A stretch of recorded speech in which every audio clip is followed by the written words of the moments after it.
Hello everyone and welcome to another Leetcode. So today we'll be doing a Leetcode medium question, which is to find all the duplicates in an array. So given an integer array nums of length n, where all the integers of nums are in the range of 1 to n, each integer only appears once or twice, we have to return an array that depicts all the integers that appear twice. It doesn't sound like a hard question, but the main point is that we have to write an algorithm that runs in O(n) time and uses constant extra space, aka O1.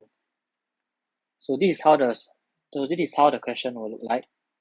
So using example 1, for example, when we have an input array like this, we see that 2 is repeated and 3 is repeated as well.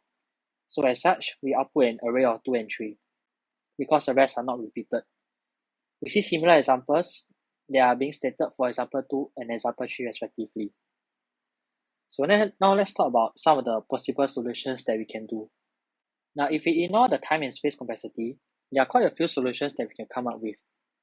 The first solution is the brute force method. And what this means is to just iterate the array, get the current value, iterate the rest, see if any of them equal current. Because if any of the rest of the array to the right equals the current value, then it will mean that we have run into an element that appears twice. So as such, we will just add it to our array. So this is an example of the brute force solution, whereby we have a loop nested in a loop. To just look through, for example, when you look at the value 4, then we just take a look at the rest of the array to see if there are any other value 4s. And we repeat for the remaining number to the right of the array. So for this, it will be a runtime of O(n) squared and have a space complexity of 1, since we are just checking in place. Another solution that we can think of is to actually sort the array first. So sorting is an n log n time process. If we use a sorting method such as merge sort or quick sort to give us the n log n time, then we know that each integer only appears once or twice. So then that will mean that for our array right here, for example, we are given some integers right here, we can just simply check if this current value is equal to the next one. Because if it is, right, then that will mean that the integer has appeared twice. And if so, we'll just append the result to our array as well, before we return our result array. So this will be the sorting solution. And it's slightly better than the brute force one because it has a runtime of n log n. Simply because for looping through the array, it will be an O(n) time, but we are being upper bounded by the sorting method right here, which the fastest will be n log n. So as such, the runtime is n log n, and the space complexity is O1 as well, if you use an in-place sorting algorithm such as quicksort. Finally, another method that we can consider is hashing. So what we will do is that we have a dictionary, and every time we meet a number, we simply add the number to the dictionary and assign a value of 1. And then when we iterate through the array, what we will do is we will check if the number is in the pairs dictionary that we created. Because if the number is already in the pairs dictionary, then it will mean that the number has already appeared, so it have appeared twice. So as such, for such a number, we will also append it to our result array before we return the result. Now for this algorithm, it indeed does run in O(n) time because you only need to iterate through the array once, and accessing the dictionary takes a constant time due to hashing. However, you also have a space complexity of O(n) because you need to use extra memory to store the dictionary right here. So as such, all of these solutions right here are not feasible simply because it doesn't meet the requirements right here. So now let's talk about the actual solution. Now, what we are going to do right here is to make use of indexes to help us. Okay, as we have this array right here, we do note that all the integers are in the range of 1 to n. So one critical thing to take note is that all the values are positive. So that means that in no way throughout this array it's possible for us to find a negative number. So that's something that we can actually take advantage of. So for example, if we meet a number 4 right here, what we can do is to go to the index with the value of the number -1, and then we flip that number's value. So we multiply it by negative. -1.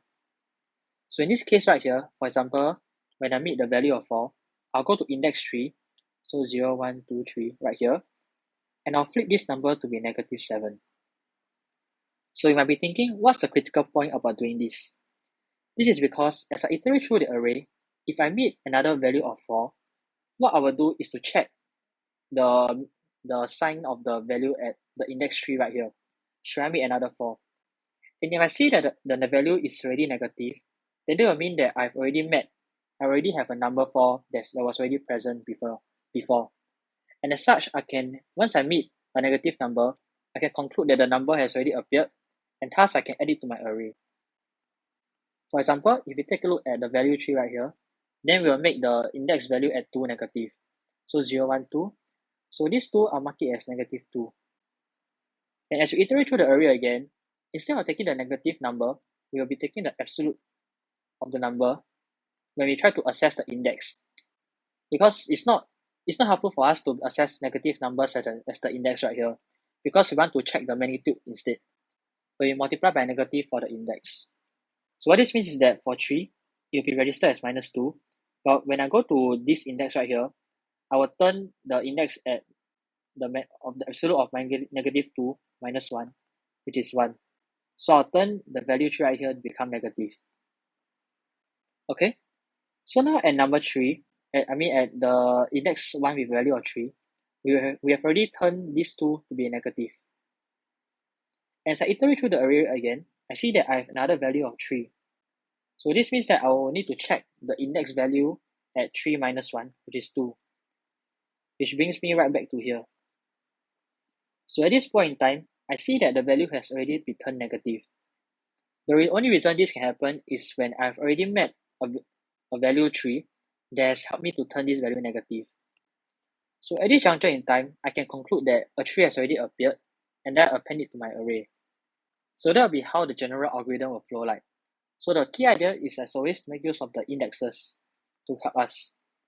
I do understand that this sort of intuition can be a bit hard to get, but I guess it's just a technique that we have to learn along the way. So let me just move on to the coding part now so that I can give you a better explanation. Okay, so for the coding part right here, as always, let's start with some pseudocode first. So first I need a variable to store my array, to store my results. They will be returned. After that, I'll iterate through the array, and I'll check the index. And how this index will be get is the absolute of my current value minus 1.